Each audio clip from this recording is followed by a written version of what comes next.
तो दोस्तों आज जो है हम जो भारतीय कृषि विपणन व्यवस्था सीरीज चल रही थी उसमें आगे देखते हैं। पिछले वीडियो में हमने देखा है कि भारत में जो है कृषि विपणन व्यवस्था क्या है, खाद्य पदार्थों की या कृषि उत्पादों की।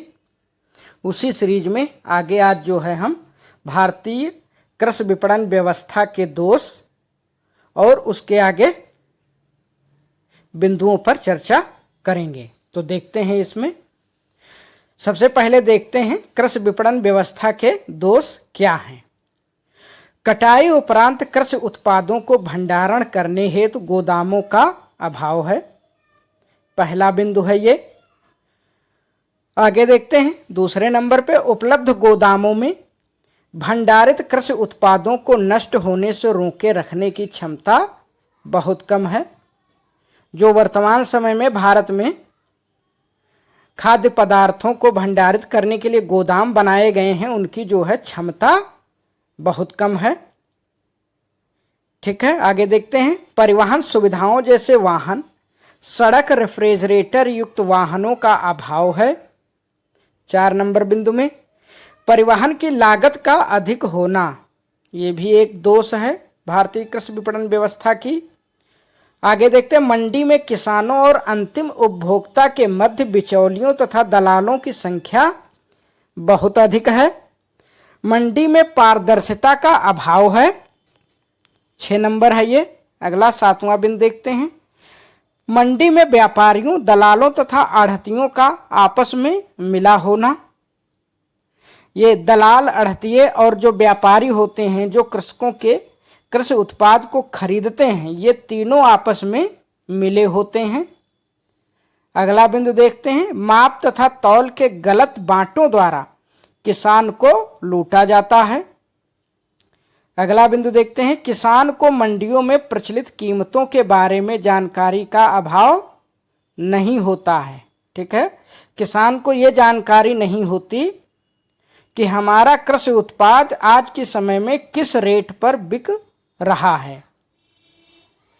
अगला बिंदु देखते हैं। किसानों द्वारा अपने कृषि उत्पादों का श्रेणीकरण एवं मानकीकरण नहीं किया जाता है। ठीक है, किसान मालूम ही है अपने देश में जो किसान है वो सीमांत और छोटे किसान हैं।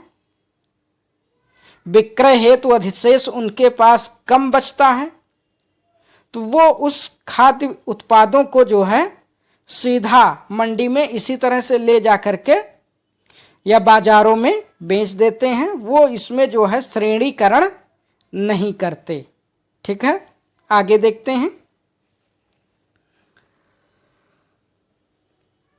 आगे इसमें है कृषि उत्पाद विपणन में आने वाले कार्य। कौन कौन से कार्य जो है कृषि उत्पाद विपणन में किए जाते हैं। तो सबसे पहला है एकत्रीकरण। ये कार्य किया जाता है, खरीदा जाता है, क्रय करके जो है खाद्य पदार्थों को एक जगह एकत्रित किया जाता है। पैकेजिंग, जिसको संवेष्टन कहते हैं, ये किया जाता है। परिवहन किया जाता है, भंडारण किया जाता है, श्रेणीकरण एवं मानकीकरण किया जाता है, प्रसंस्करण किया जाता है, वितरण किया जाता है, वित्त की व्यवस्था करना होता है, जोखिम प्रबंधन करना होता है, कीमत निर्धारण करना होता है, मांग उत्पन्न करना होता है, विपणन सूचना सेवा दी जाती है, विक्रय करना होता है तथा स्वामित्व परिवर्तन का कार्य किया जाता है। तो ये सब कृषि विपणन के अंतर्गत इतने कार्य आते हैं जो करने होते हैं। आगे देखते हैं।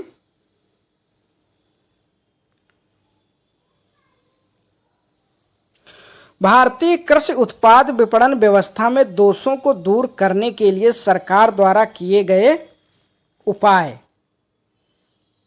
इसमें देखते हैं सरकार ने क्या उपाय किया है और इसी में जो हमने दोष बताए हैं कि भारतीय कृषि विपणन व्यवस्था के क्या दोष हैं, उनको किस तरह से दूर किया जाएगा, ये दोनों बातें इस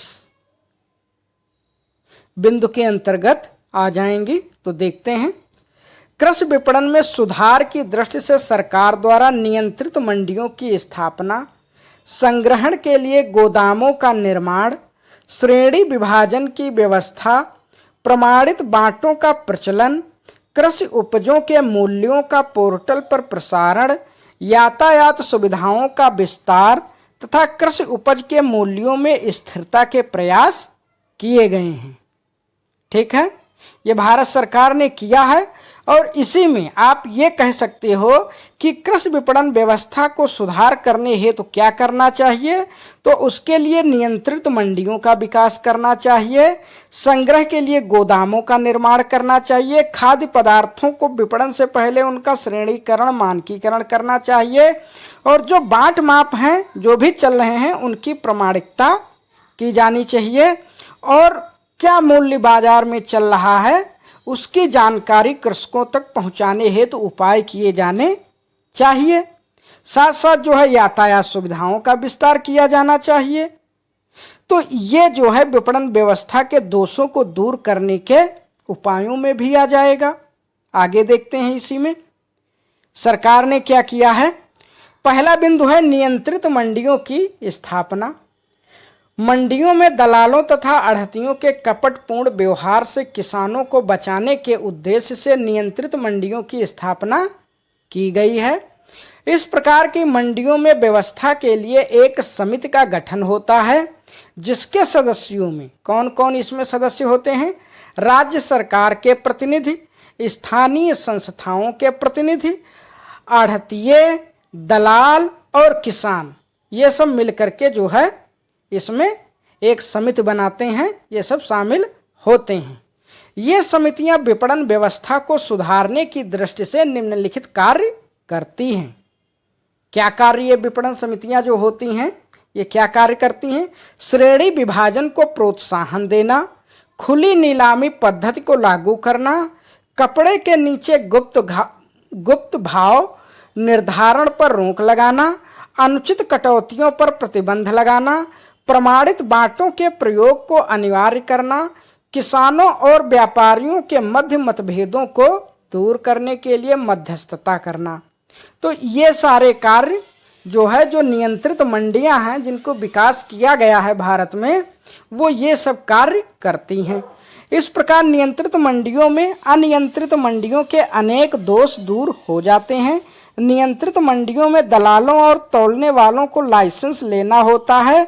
इनके द्वारा कपट करने पर इनका लाइसेंस रद्द किया जा सकता है। ठीक है, आगे देखते हैं।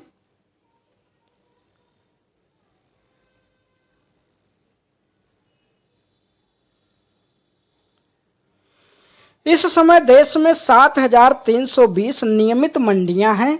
नियंत्रित मंडियों के लाभों को देखते हुए सरकार ने कृषि उत्पादों के बाजारों में नियमन के लिए कृषि उत्पाद विपणन कमेटी अधिनियम APMC एक्ट पारित किया है।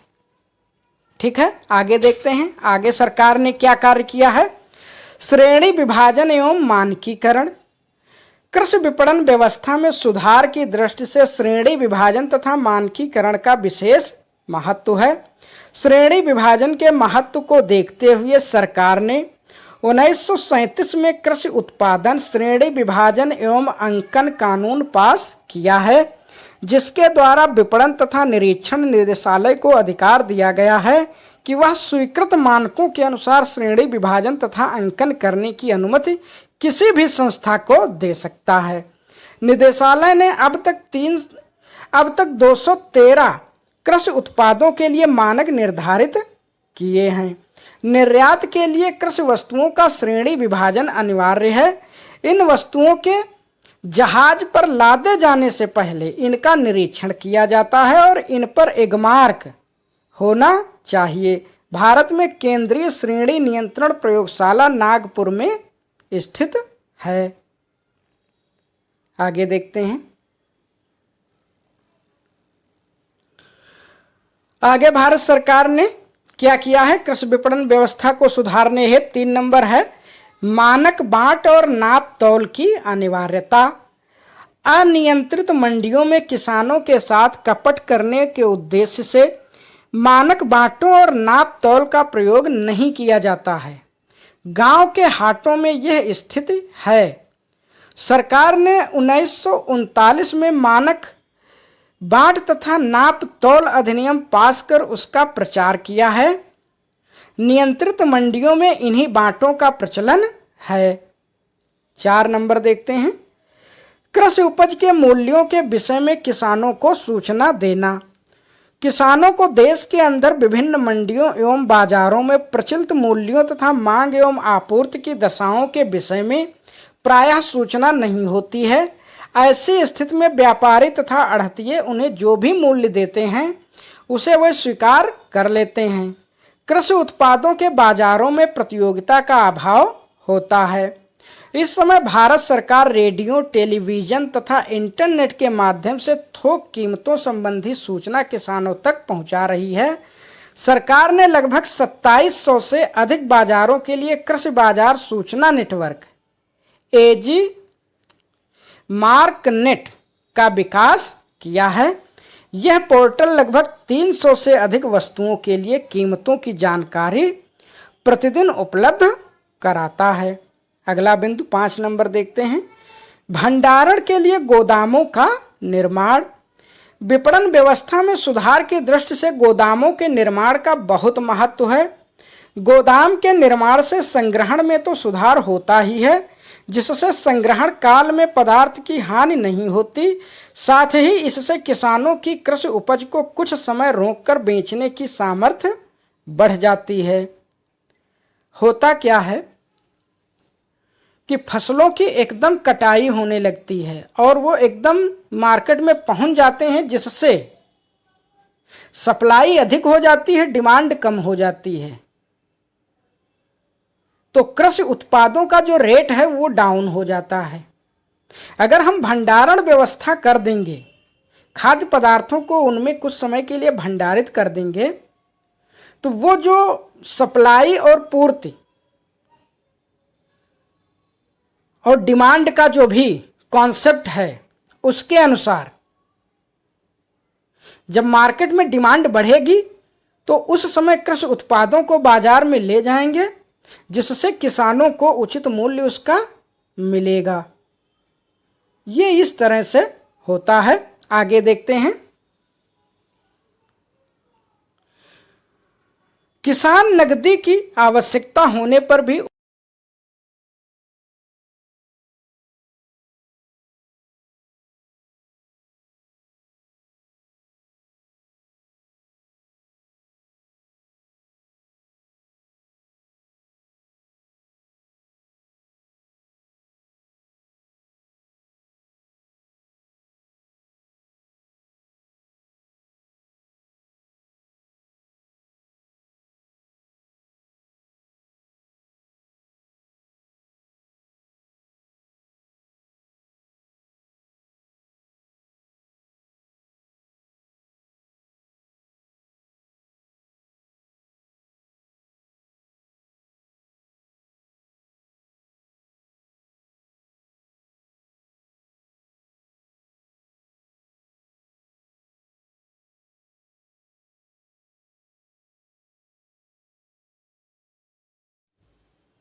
विवश नहीं होते, क्योंकि उन्हें प्रमाणित गोदामों से प्राप्त रसीदों की प्रतिभूति पर सहकारी समितियों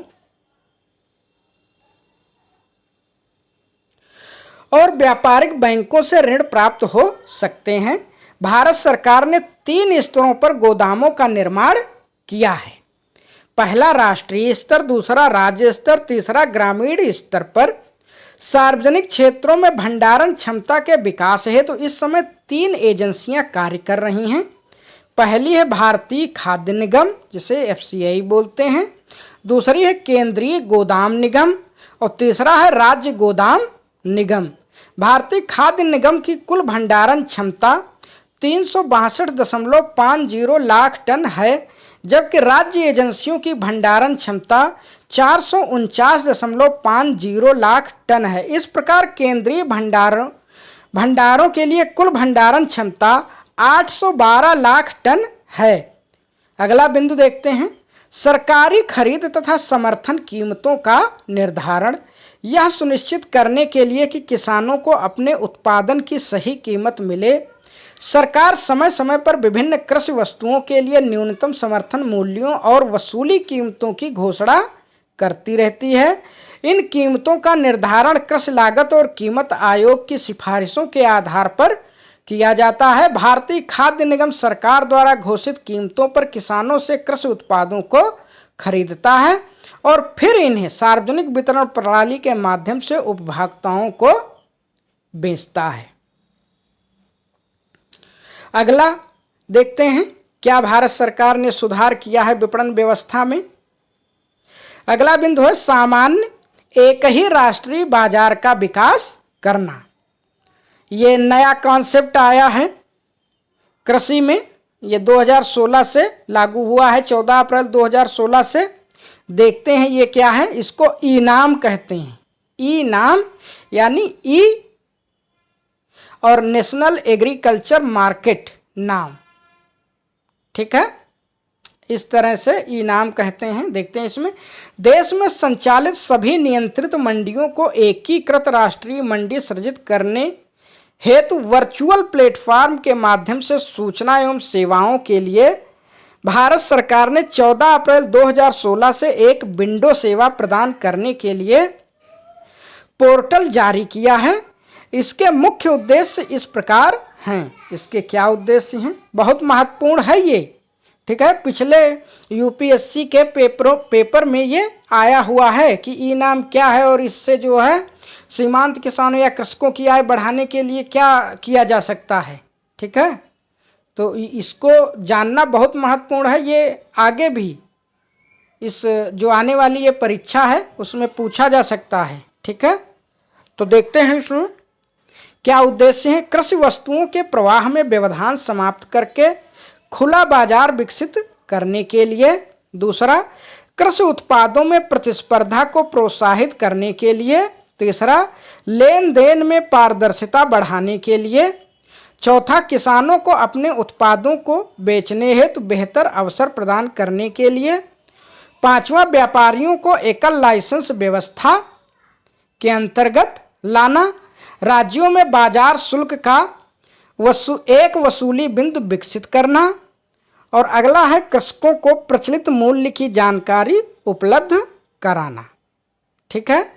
तो ये ई नीलामी प्रक्रिया द्वारा ये किया जाता है। ये एक तरह का ऐप है ई नाम। इसको आप अपने मोबाइल में इंस्टॉल कर सकते हो, ठीक है। और आप इसको देख सकते हो कि आज के दिनांक में किस किस मंडी, क्योंकि इसके अंतर्गत जो मंडियां लाई गई हैं वो 585 हैं। इन मंडियों में आज की डेट में किस रेट में, जैसे मान लो कोई उत्पाद गेहूं है या मान लीजिए कोई सरसों है, कृषि उत्पाद है, वो किस रेट में नीलामी उसकी हुई है, ठीक है। तो इस तरह से कृषकों को इसकी जानकारी होती रहती है। आगे देखते हैं।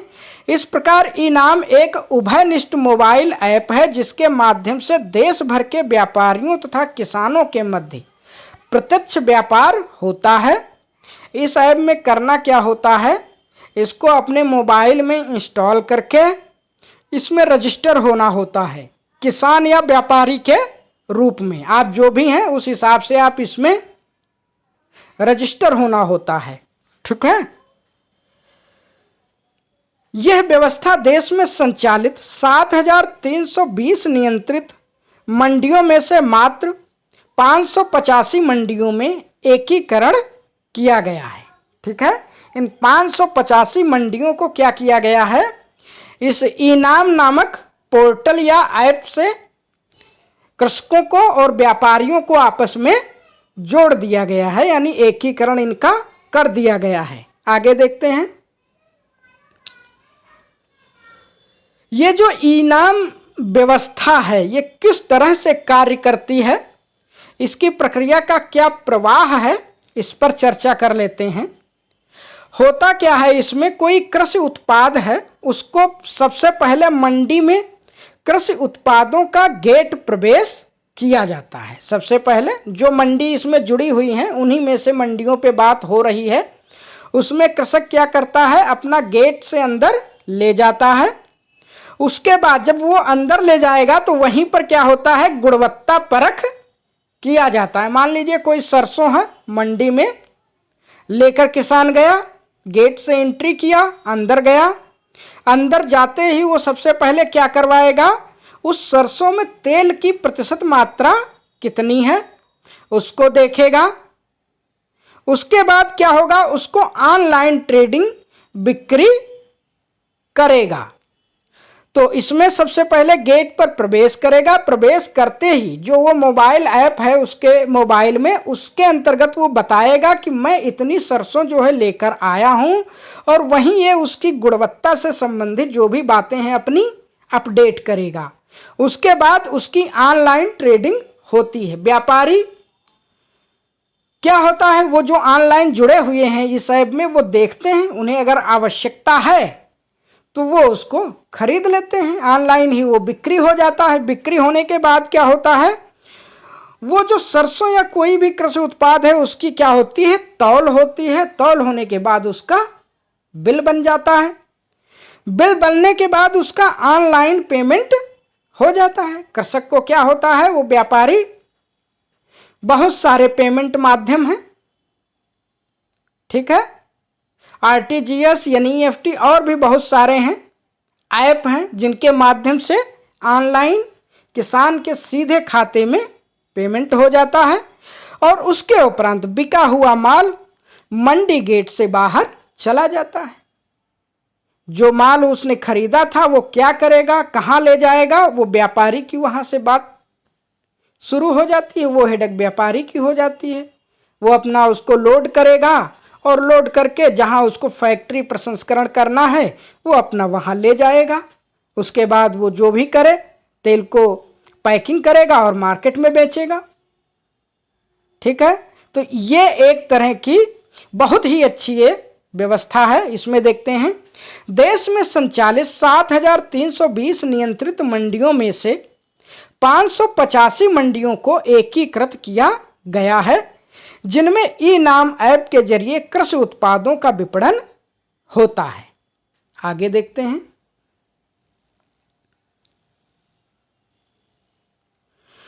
और विपणन व्यवस्था को विकसित करने के लिए, दोषों को खत्म करने के लिए क्या है, सरकार ने क्या कदम किया है। अगला है ये 8वां बिंदु, चौधरी चरण सिंह कृषि विपणन राष्ट्रीय संस्थान को विकसित किया है।